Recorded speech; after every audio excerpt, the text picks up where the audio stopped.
just raise your questions. Now, asking questions about anything you're not clear about is okay in this main room. If you wanted us to see anything about your specific assessment, then we would have to open a breakout room and take you in there. Because it's an assessment and we'll have to go through Turnitin checks. We can't have you see each other's assessments. So don't share your screen. All right. Is there anything that you would like to ask in front of a general audience? Guys, this is not a teaching session. You're supposed to ask us questions.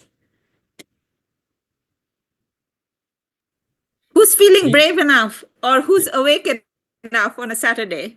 I mean, it's noon. So you must be hungry for lunch. You can do that by opening your microphone and asking the question, or if you want to put it in the chat, I'll happily read it out. Good idea.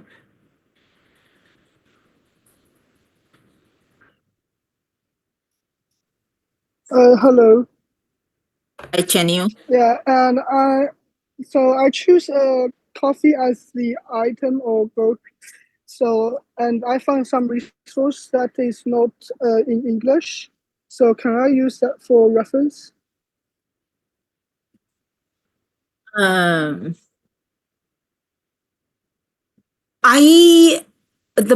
the problem. Is it a resource that's available online? Can we go through and click on that resource? Yes, and it's Brazil government published. Okay, so it's what you're saying. It's a reliable resource, but not in English. Yes. If it's a government resource, not in English, it's okay. Provided I can go online and find it. I should be able to click on it and have Google Translate translate the page for me. You should check that translation is available. The link works, and then you should cite and provide the link. I'm not opposed to having a non-English language resource, provided it's a government resource or something equally reliable. And what if that is a PDF? Like it is like a report. It's a PDF. It's a PDF. You still need to give me a link. So give us a link to where the PDF is. Okay, understand. Thank you very much. And also give us a link to the government site, just for confirmation, right? The PDF would be on the government site. Is that right? Understand. Yes. Yeah? I should be able to verify that it's a reliable resource. Okay. Yeah. Okay. Aaron, was there a question in the chat? Yep, so 2 questions in the chat. How many references are required and what type of references?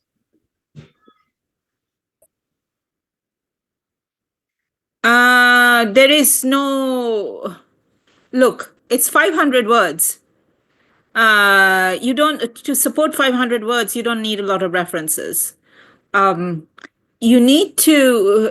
this is why we restrict this piece of work to 500 words, is we want you to find what's most relevant to support the product choice you've made, and the categories, the risk categories that are relevant based on the IRIT tool. So I think around 10 is really what you need, at most 10. So think roughly 2 per product or service, whichever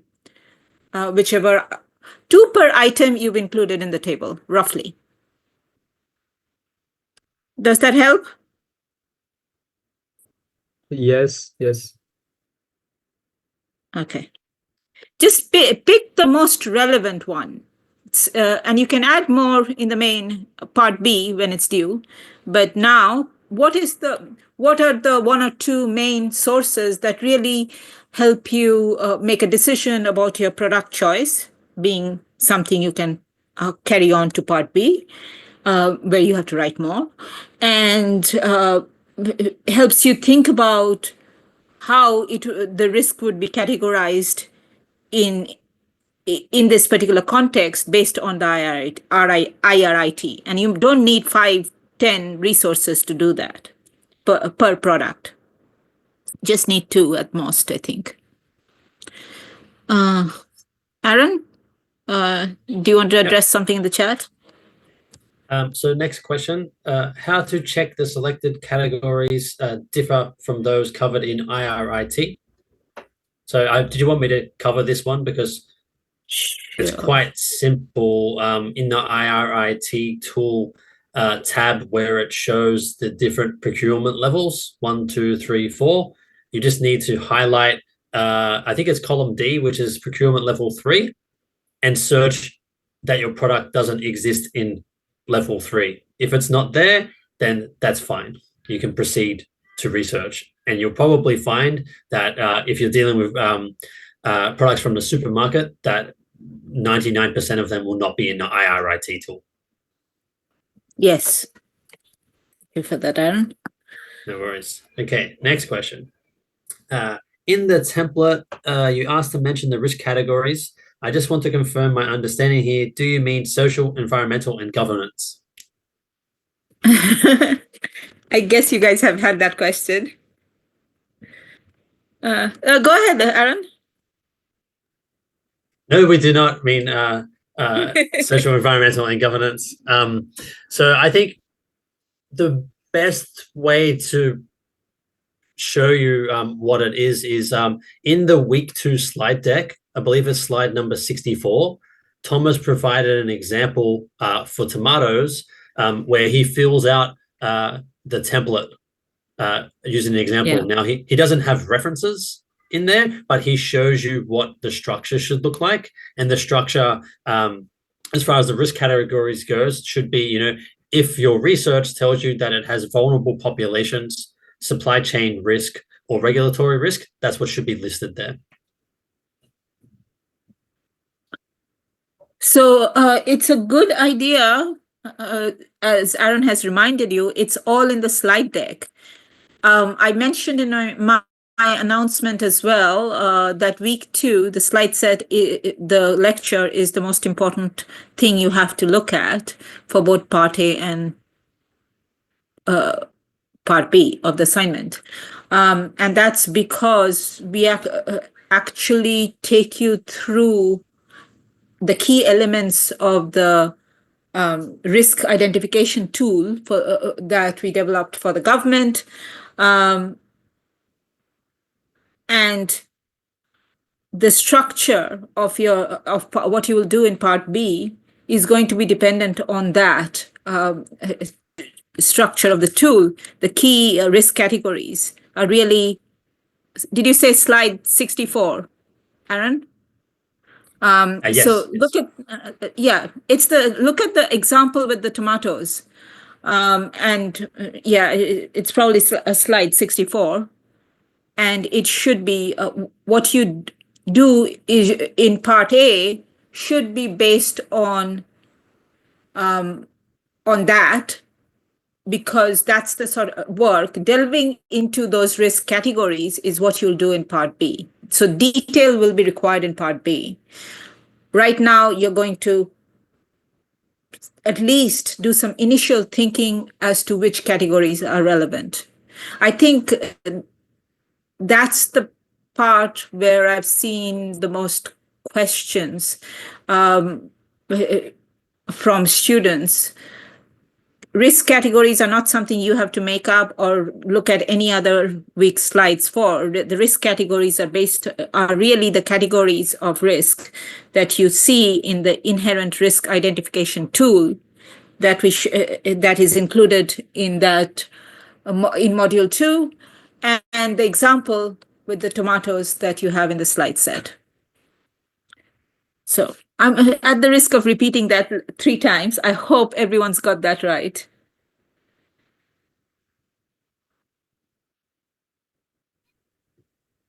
Next questions.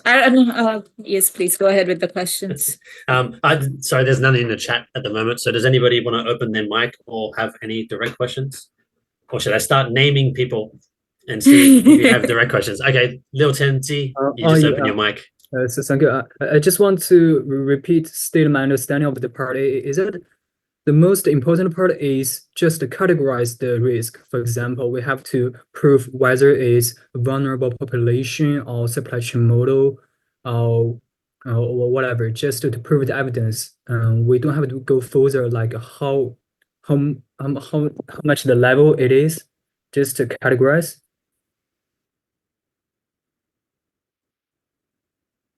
Yes, part A, it's just an initial categorization. The detailed write-up is something you will do in part B. This is to get you to start thinking. Why we instituted part A is to actually help you do part B well. That's where you provide a detailed analysis of why those risk categories are relevant. Right now, it's just identify the categories, and then the detailed explanations will come later. So the first part is really find products where you have enough to write about, and say why you picked that product. And that's more of a high level assessment. And also mention the risk in the third column, mention the risk categories you think are relevant based on your initial research. You can build on that analysis later in part B. So part A is quite simple, right? You don't have to provide all your analysis in part A. It's just to get you started thinking about the analysis you'll have to do in part B. All right, thank you, Professor. Another question is about choosing the product. Because some of the product is involved in the TVPRA, that's United States list, whether some products are not involved. I mean, do you think that if we find product on that list is helpful for the part B?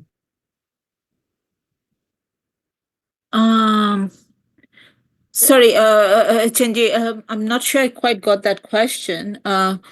The restriction is that the product should not be on the inherent risk identification tool list. It's not that it can't be in the TVPRA list. So that's okay. What was the other part of your question? But I mean, is the TVPRA list already have a system like upstream or downstream of the product? So if we choose the product on that TVPRA list, would it be helpful for us to do the part B?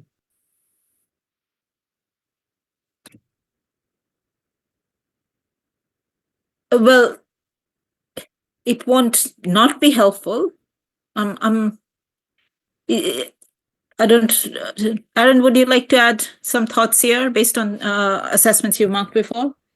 Yeah, I think I understand your meaning. That Not quite sure. you know, would it make your part B look better potentially if it was on the TVPRA list instead of having to leave it blank? No, of course not.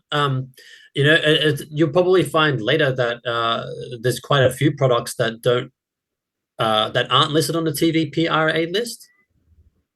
Maybe they're raw materials, yes, but that's quite fine. You know, that's why we don't just rely on the TVPRA list as the single source of truth. You need to do research beyond that. So, you know, in a lot of cases, yeah, you'll find it won't be on the TVPRA list, but when you go and do your research, it will show up. And that's the main thing that we want to see. You might find that some of the raw materials of the product or might be on the TVPRA without the product itself being on the TVPRA. And then that's when your research is. When we built the inherent risk identification tool, we had that problem many times. The reason for our inherent risk identification tool that helps, you know, procurement staff all across New South Wales government is because or the TVPRA is an American list, right? It's not complete. It's far from complete. It doesn't have enough information on it. So we had to build a tool for our purposes. And you guys are doing this work in the context of supermarkets, where that's not a particular context in which we have developed a tool. So you're helping to do that. Okay. Thank you, Professor. Yeah. Okay.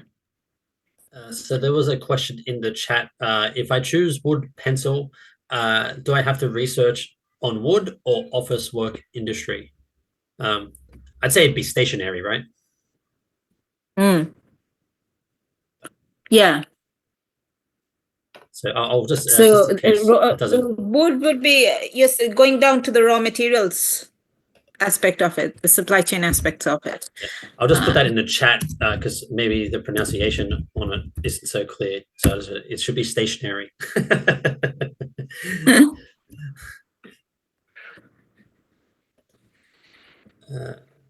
Okay. Who wants next question? Oh, I see. The question was office work industries. Yeah. Okay. Stationary. What you mean is stationary. Yes. Yes. Yeah. That's what. Thank you for that, Aaron. Yeah, I wasn't sure what office works is. Yeah, there's a company. Yeah. That's okay. I can't see any questions in the chat. Does anybody want to open their mic?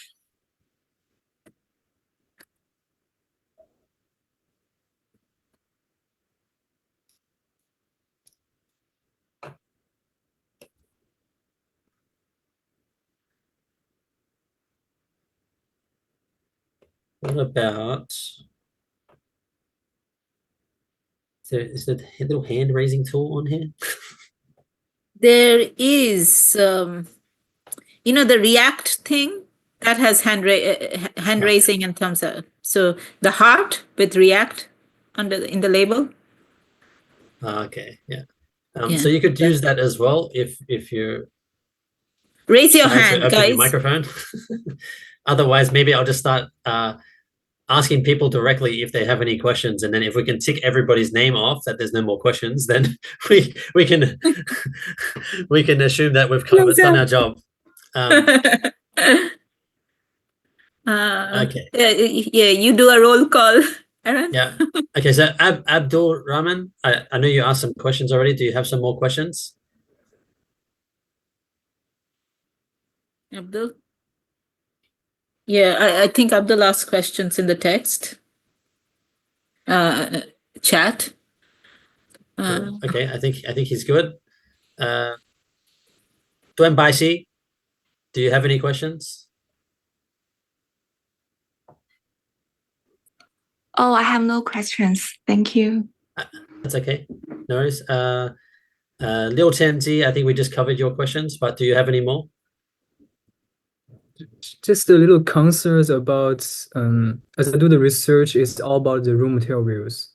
It's the modern slavery is all about some raw materials manufacturing or picking or plantation in those developing areas, especially in the Asia or South Africa. So I'm afraid that my research is all about the raw materials that's related to the modern slavery. So is it fun? I'm just not sure.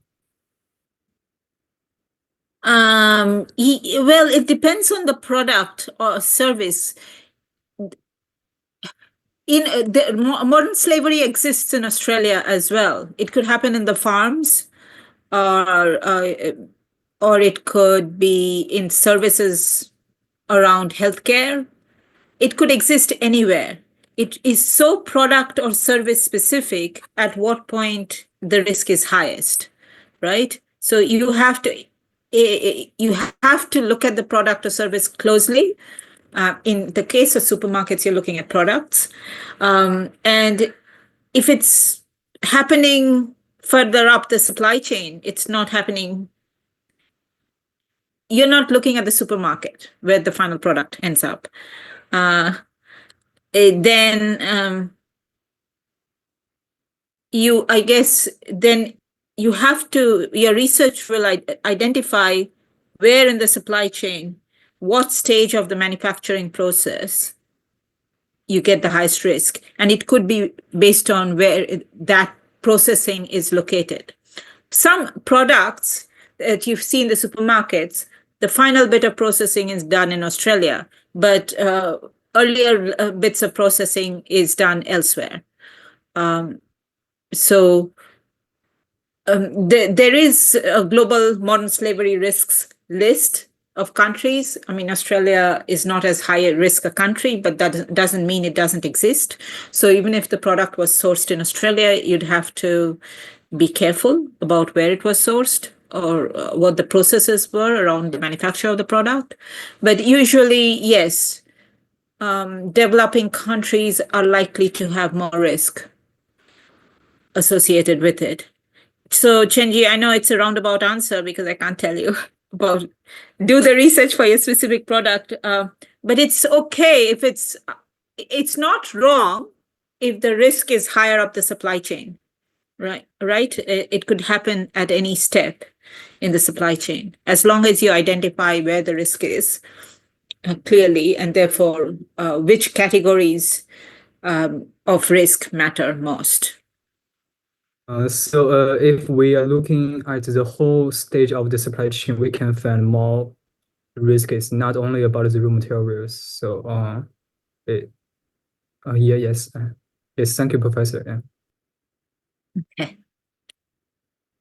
So question in the chat. When my part A homework has been handed in, if the teacher finds that the 5 products I selected are not suitable to continue to do part B, will the teacher give us feedback in time? So I can answer that. Everybody's feedback will be with them by next Sunday. If you have specific products on your list that aren't suitable, then in your feedback commentary, it will be mentioned that the specific product that you will need to change. Once you make that change, if you wanted to check with us before proceeding to part B, you could email us at the ITLS 6202 email address, and I'm happy to take a look over that. Okay, I think that was for Liu Xin, but maybe some other people had that question as well. So no worries. Next question. Thank you for that. Did we address everything in chat, Aaron? Yep. So I don't know how to pronounce this one because it just says GI. So GI, do you have any questions? GI Joe.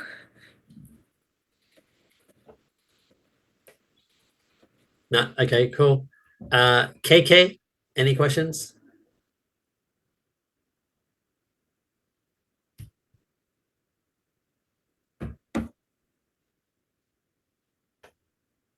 No.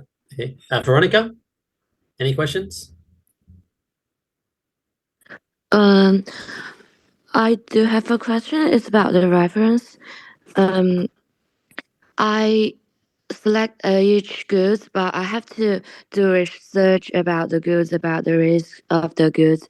So can I have one reference for each goods?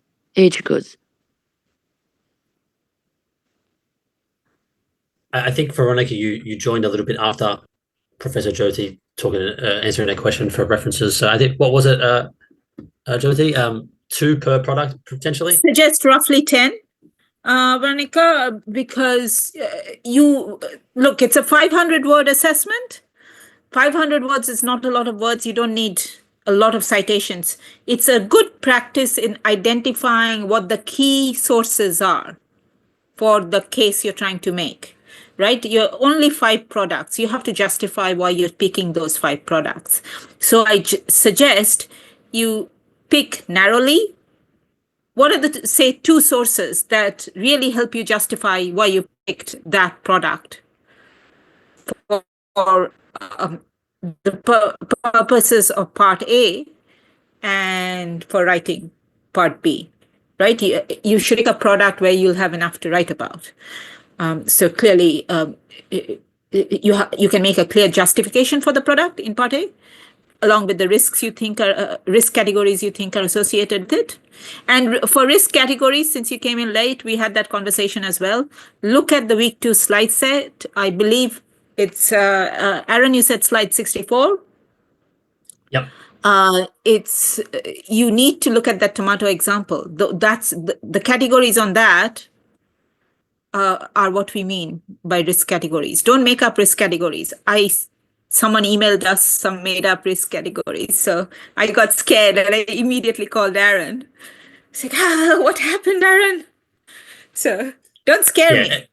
Yeah, it should be the vulnerable population, supply chain risk, or regulatory context, and only if you find them in relation to your product. Okay, thank you. That's okay. Did you have any other questions, Veronica? No, thank you.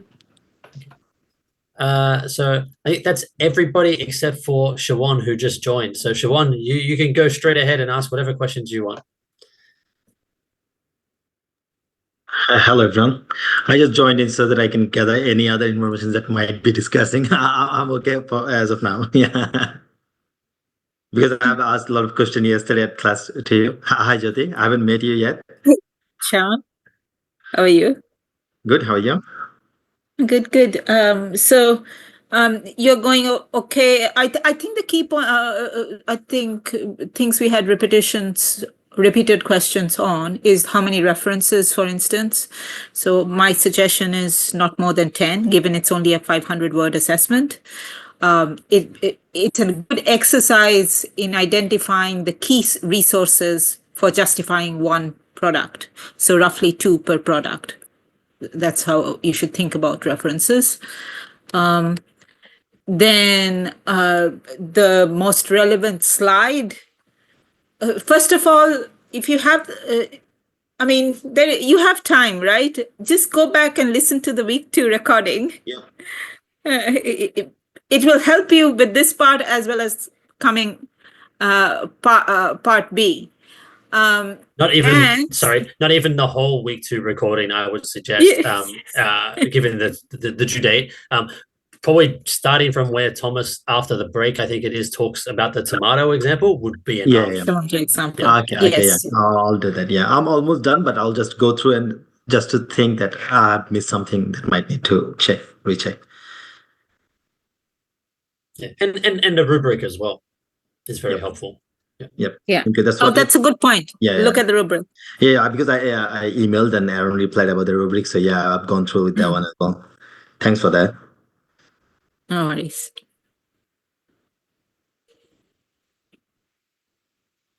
So there's nobody new in the list. I presume everybody online now. Does anybody have any fresh questions, maybe after some of the discussion, or?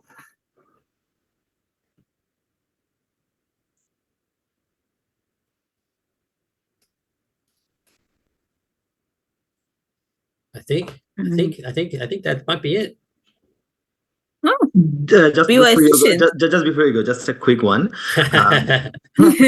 Because I was about to ask yesterday, but I didn't have time. Then I had to run off. When I'm writing each portion, it's 5 different products, right? So sometimes it seems to me that I'm repeating few words, but as it's 5 different products, is it okay that if there is some repetitive, words over the whole assignment? Sorry, I think Aaron might have got that. What do you mean by 5 repetitive products? 5 different products, but I have some repetitive words that I have kept using in each product. So is it okay or? It's not plagiarism. Yeah, no. Yeah. Have some repeated words. I guess are you saying? I think Aaron, have you seen Shawan's assignment?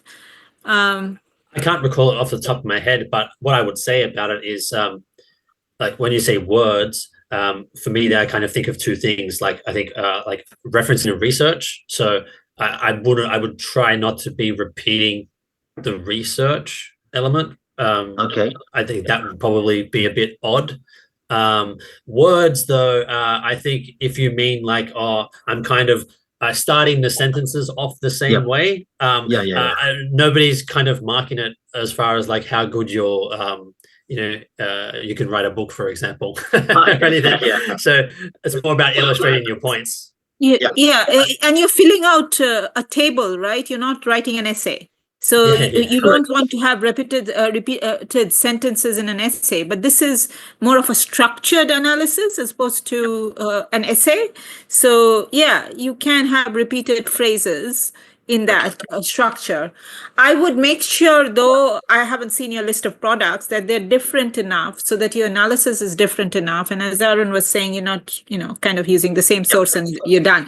One source and you've done the research for No. I've tried to make it like when Aaron said that he tried to make it perishable, non-perishable both, and I took one non-food product as well. So I tried to make it, each product was separate. And one last question, for the references that, let's say for the readings that I have done, when I'm in that column 2 of the table, when I'm giving my reasonings, do I need to mention the from what, let's say from Amnesty International, so I got few data from there. Do I need to mention that I got it from Amnesty International, like Amnesty International suggested this is that? Do I need to mention that, or I can just say it has been reported or something like that? Or do I need to mention which resources I'm using to give those reasonings? You have a list of references at the end, right? You would cite, as in a normal report, you'd cite within the table where you're talking about it, and have the reference in the list of references below. So yeah, normal referencing styles apply. Okay. Yep. Thank you. Okay, we've got a question in the chat. So basically the quality of resources is the question. What type of references do we need to cite from? I mean, do I have to cite from academic references? I think this is another one, Abdul Rahman, that was covered quite well by Thomas in week 2, particularly around, I think he has a slide around sources of references, but even on the tomato example itself, he kind of goes through it as far as government research, so .gov websites, not-for-profits and other organizations, so .org websites is the kind of first 2 that you would generally go after. And there's probably given what Professor Jody said about 500-word limit and reference requirements, you probably find enough just there. And you'd get it from across different countries. There will be government websites and not-for-profit organizations that are involved in different parts of the world. In terms of news outlets, if you were to use news outlets, it would be recognized mainstream media outlets rather than some shoddy news outlet that's no one's heard of. But yeah, starting point, and Aaron makes a good point that it is only 500 words, so you need to pick the best references. I don't expect you to cite academic papers. A lot of this research hasn't been done, therefore it doesn't exist as academic papers, right? This is meant to be a very practical assessment. So if you guys went and worked for Woolworths or Coles or Aldi, tomorrow you could be part of their modern slavery unit. The University of Sydney has a modern slavery unit. Wherever it's managed, whether it's managed under procurement, you could work well with those guys. Anyone who works in supply chain these days, it is unavoidable for people to not be aware of or contribute to the company's environmental and social sustainability initiatives. And modern slavery is really a critical part of that, whether it sits together with the sustainability team or in a different team. This is something organizations, this is practical work that you guys are doing that you can then translate into a workplace.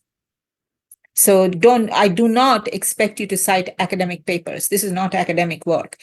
However, there are other reliable sources that are not academic sources, and that's two of which Aaron just mentioned, the government websites and not-for-profit websites. And there are some news sources as well that you can cite. Financial Times is a reliable news source, but there are lots of other news sources I would never look twice at. Sometimes, if it appears in a news article, the chances are there's been something on a government website that's been announced, and then they're adding an additional analysis in the news article. So you might just, if you see, it's always, don't just go with the first resource you find in relation to the product you picked. Look at what other sources talk about it. Look at 2 or 3 other sources and then pick the best one. Yeah. Yep. I said in the chat that it's very clear now. Thank you very much. Okay. So another question from KK. So if I choose a product imported from China in Woolworths, do I have to find a source from China, or can I get it from neighboring country even if not have it in Woolworths? So if I'm understanding the question right, it's basically if I choose a product in Woolworths that's imported from China, do I need to find a resource a reference that talks about it in China? I think that's my understanding of the question. It's from China. Do I have to, or can I get it from neighbor country even if it does not have? Oh, I have to source from China. I said, Okay. I think we said okay to a source I said specifically okay to a source from China for somebody who was asking for a government source. Actually, I think I've misunderstood the question. I think it actually, what I think it means is I think KK's understanding was like that that they're saying that we're going to get this product from China, and that it might not have anything to do with modern slavery, or may not. So instead, I'm going to change my mind and get it from another country. Oh. Yeah, I think that's the question. And so, but is that a decision making from the perspective of Woolworths or Coles, or okay? I see.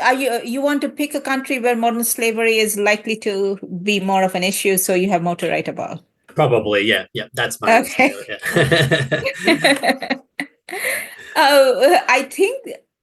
Look, the supermarkets here are sourcing from a range of different countries. And when I look at the labels here, I can see many of them have modern slavery as an issue in those countries. May not be all over the country, but in certain regions. So, yeah, look, I have seen a pickle or a sauce being sourced from multiple places. Canned tuna being sourced from multiple countries, mostly Thailand, but it can be many countries. So yeah, look, at the end of the day, this is preparation for part B, right? Okay, so find a product that you have enough to write about. So, and that could be based on where they're sourced from or the complexity of processes in the supply chain. So there are many steps in the supply chain where modern slavery risks could occur, right?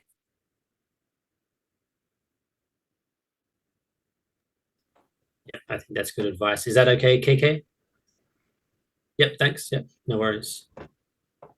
Okay. We've got a set list of people in here now. Does anybody have any further questions?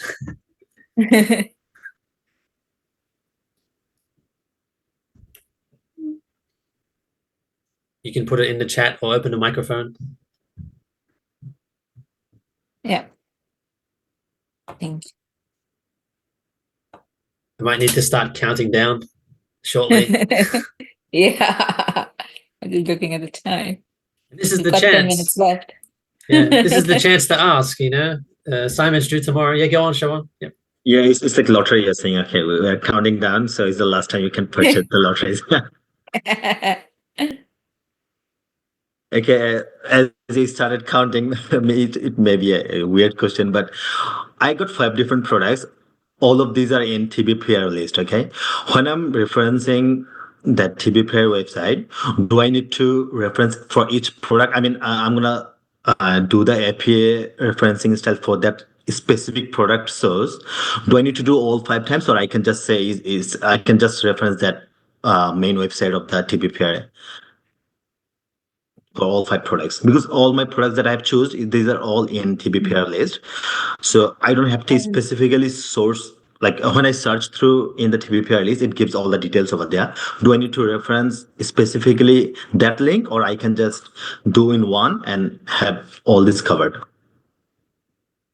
Yeah, well, if Aaron will correct me if my understanding is wrong, but technically, I mean, it should appear once in your reference list if you're talking about the same resource. Yeah. Even if all your 5 products are, you cite it 5 times because you have to cite in the table next to the argument you're making, right? You Yep. might cite it 5 times, but it appears in your reference list only once. Yeah, that answers my question. Yeah. Yep. Thank you. Right.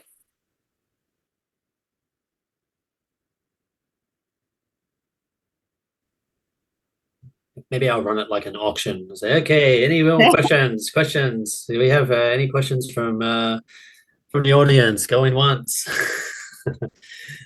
Prime opportunity for some questions. Got the professor in the room. She won't be around all day, folks.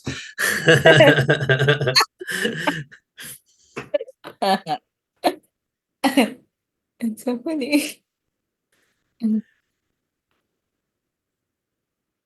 I suspect that from the list of people on this call now, and from some of the questions that we've had, that everybody probably has a quite good confidence level of approaching the assignment or finishing off what they already have.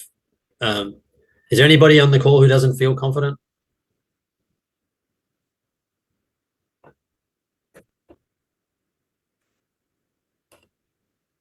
No, everybody's confident. That's always a good sign. It's just 500 words. It's easy. It's 500 words at the end of the day, guys. I'm glad you're being so proactive and getting help so you can do your best. But it is 500 words. So get some sun this weekend. There's plenty of sun outside. Well, it's a funny one actually, because typically you hear like, you know, oh, we don't want to do, there's too many words, you know. But it's, a lot of time on this assignment, we hear that, oh, it's not enough words, which is part of the challenge, right? You need to be succinct. Yes, and that's harder than if you had 1,000 words. You just ramble on. This forces you to think about what's really important in that table in terms of your justification, and forces you to think about which source. Instead of showing us a list of 20 references, give us at the most 10. Yeah, that's very practical, right? Like if your supervisor's asking for some insight around this, you know, they probably don't want some huge document that they have to read and go over. They want something short and concise that they can look and go, oh, yeah, this is a good focus point. Let's go from here. Yeah, you get 2 minutes with the boss. And, 2 minutes with the boss. The elevator pitch. Yeah, so think of how you'll talk to the boss, how you will make the case for an alternative solution, an alternative purchasing decision, and you don't get to have much time. I mean, in Sydney University, I've had the chief procurement officer tell me about how difficult it is for him to get a meeting with the chief financial officer. They have to keep asking for time, and that's the case in any sector. If people don't have a lot of time, the higher they are in management, I mean, most of my week is spent going to meetings. I mean, after that, in my head, I can't tell one meeting apart from the other. I've just been in meetings all week. So, yeah, think about that. This is a very practical assessment, as Aaron said. This is work you would have to do in the workplace as supply chain and procurement professionals.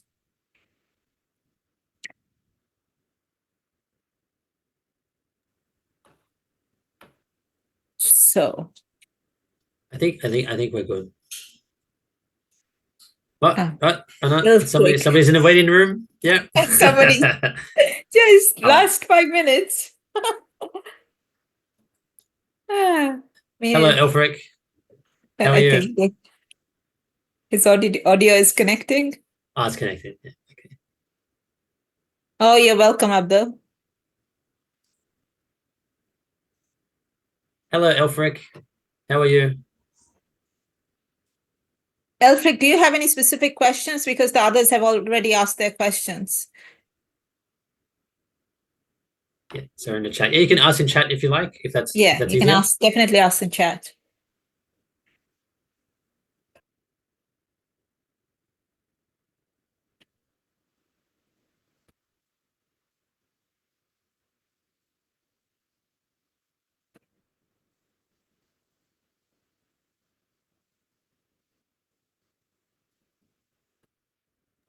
Yes.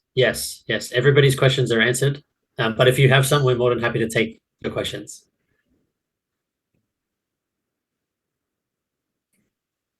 Yeah, if you were trying to hear this, the easiest solution would have been to come in at the start of the meeting. That's okay, no worries. Did you have some questions though that you wanted to check? If you have a specific one, let us know and we will answer your question.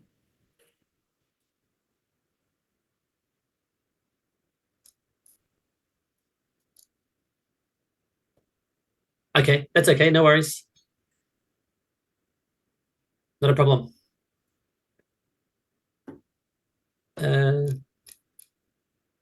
Okay, what do you think? Time to wrap up? Okay. Yeah. I can't see any new guests, so.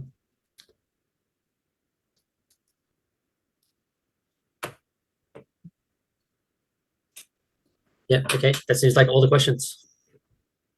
Job done. Yeah, very efficient of us. It's right on time. Thank you. There are a lot of questions. Thank you very much for your time. All right. Our pleasure.